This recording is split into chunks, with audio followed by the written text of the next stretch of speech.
आज गाउँको दाइ यहाँ भेट्न आउँदै हुनुहुन्छ मेरो काममा।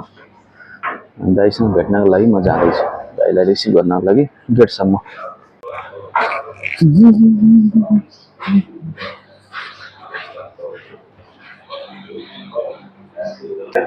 आज यहाँ पानी आएर बिहानभरि पानी आएर जाडो भयो र अहिले फेरि चर्को घाम लागेको छ, हिँड्न यति गाह्रो भइरहेछ त घामले गर्दाखेरि।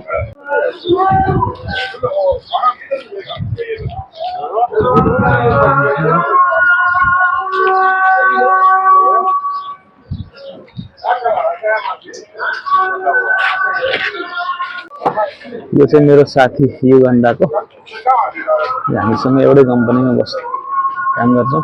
यो चाहिँ यो गेटमा बस्ने काम गर्छ। मेरो चाहिँ अलि अर्कै लोकेसन हो, उसको चाहिँ यहाँ छ।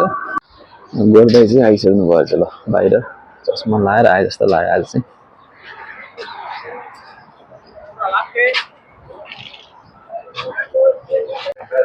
आज हामी दाजुभाइ भेट भएर धेरै कुरामा छलफल गरियो।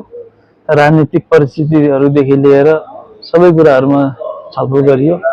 अब दाजुभाइ बसेर यहाँ ट्याक्क लाएर फेरि यहाँ एउटा सानो काम गर्दैछौँ।